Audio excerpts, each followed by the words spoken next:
Tamil Nadu governor Vidyasagar రావుతో Tamil Nadu CS DGP భేటీ అయ్యారు.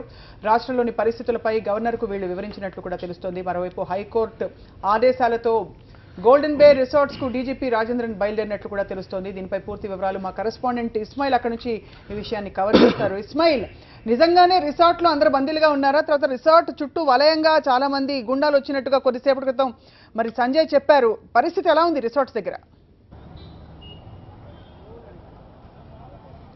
ప్రధానంగా ఆ రిసార్ట్ చుట్టూ కూడా శశికళ వర్గానికి సంబంధించినటువంటి కార్యకర్తలు కావచ్చు, ఆమె మద్దతుదారులు పెద్ద ఎత్తున్నారు. కనీసం పోలీసులను కూడా అటువైపు వెళ్ళనివ్వలేదు. అయితే ఇప్పుడు డీజీపీ వెళ్తున్నటువంటి పక్షంలో లోపల ఎటువంటి సిచ్యువేషన్ ఉంది? నిన్నటి నుంచి చాలా వార్తలు బయటకు వస్తున్నాయి.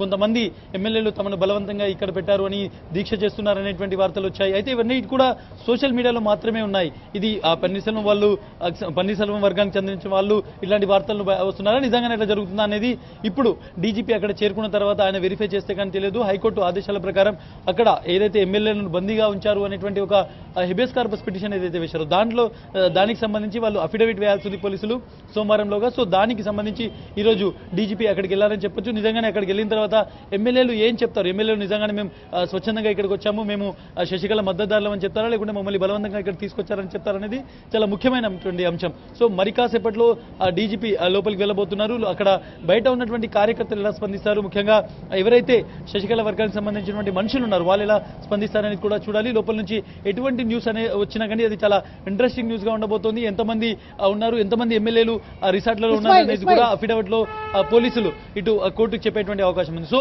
ఒక విధంగా శశికళకు సంబంధించినటువంటి నంబర్ గేమ్ కూడా ఇక్కడ తేలిపోబోతోంది.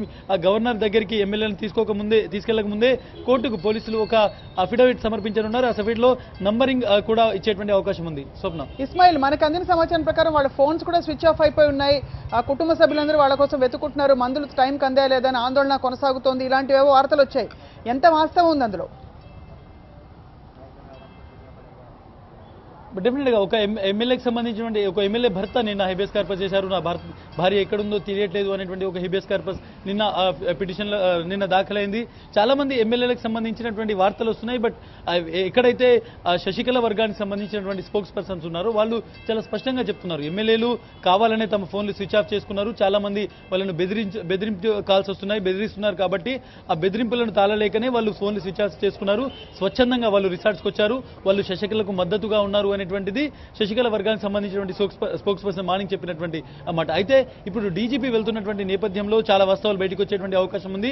కొంతమంది ఎమ్మెల్యేలు, ముఖ్యంగా ఒక ముగ్గురు నలుగురు చాలా డిసప్పాయింటెడ్ గా ఉన్నారు. వాళ్ళు మేము బలవంతంగా ఇక్కడికి వచ్చామనేటువంటి అభిప్రాయంలో ఉన్నారు అనేటువంటిది ఇప్పుడు కొంతసేపటి క్రితం మాట్లాడినటువంటి పన్నీర్సెల్వం సంబంధించినటువంటి మద్దతుదారులు మాజీ కేంద్ర మంత్రి పొన్నుస్వామి కూడా చెప్తున్నాడు. కొంతమంది అక్కడ ఉన్నారు, వాళ్ళు బయటికి వస్తే స్వచ్ఛందంగా మా దగ్గరకు వస్తారు. ఎవరైతే ఎమ్మెల్యేలు ఉన్నారో వాళ్ళు మనస్సాక్షికి అనుగుణంగా ఓటు వేయాలి, మనస్సాక్షి ఏది చెప్తుందో, ధర్మం ఎటువైపు ఉందో అటువైపు రావాలి అని ఒక పిలుపు కూడా పన్నీర్సెల్వం శిబిరం నుంచి ఇవ్వడం జరిగింది. సో డీజీపీ అక్కడికి వెళ్ళిన తర్వాత కొన్ని ఇంట్రెస్టింగ్ యాక్టివిటీస్ జరగబోతున్నాయి. ఎమ్మెల్యేలు ఏం చెప్తారు, ఎమ్మెల్యేలు శశికళతో నిలబడతారా లేకుంటే ముక్కుమ్మడిగా పన్నీర్సెల్వంపై వస్తారా అనేటువంటిది కూడా తెలిపోబోతుంది. రైట్ ఇస్మాయిల్, ఆఖరి ప్రశ్న మీకు. ప్రస్తుతం శశికళ ఎక్కడున్నారు? శశికళ ప్రస్తుతం పోయిస్ గార్డెన్ లో ఉన్నారు. ఆమె కొంత కీలకమైనటువంటి నేతలతో ఇంకా భేటీలు కొనసాగిస్తున్నారు. నిన్న విద్యాసాగర్ రావుతో జరిగినటువంటి మీటింగ్ తర్వాత కొంత వేచి చూసేటువంటి ధోరణిలో ఆమె ఉన్నారు. ఆ ప్రభుత్వం ఏర్పాటు చేసేందుకు పిలుస్తారు అనేటువంటి నమ్మకం కనిపిస్తుంది. అయితే ఎంత డిలే అవుతుంది దానిపైన మీదే చర్చలు జరుగుతున్నాయి. మరోవైపు ఎమ్మెల్యేలను కాపాడుకునేందుకు అన్ని విధాల వీళ్ళు చర్యలు తీసుకుంటున్నారు. ఢిల్లీలో కూడా తంబిదురై ఆధ్వర్యంలో శశికళ వర్గం చక్రం తిప్పేటువంటి ప్రయత్నం చేస్తుంది. సో యాక్టివిటీ జరుగుతుంది, కానీ పైన సైలెంట్ గా కనిపిస్తున్నారు. ఎటువంటి యాక్టివిటీ కనపడకుండా జాగ్రత్తలు తీసుకున్నారు. ఇప్పుడు డీజీపీ అక్కడికి వెళ్ళిన తర్వాత జరిగేటువంటి కార్యక్రమం ఏదైందో అది ఒక విధంగా శశికళకు అగ్ని పరీక్ష. ఎమ్మెల్యేలు ఆమెతో నిలబడితేనే రేపు ఫ్లోర్ టెస్ట్ కావచ్చు, ఇంకోటి ఏదైనా అవకాశం ఆమెకు మిగిలి ఉండేటువంటి స్థితి ఉంది.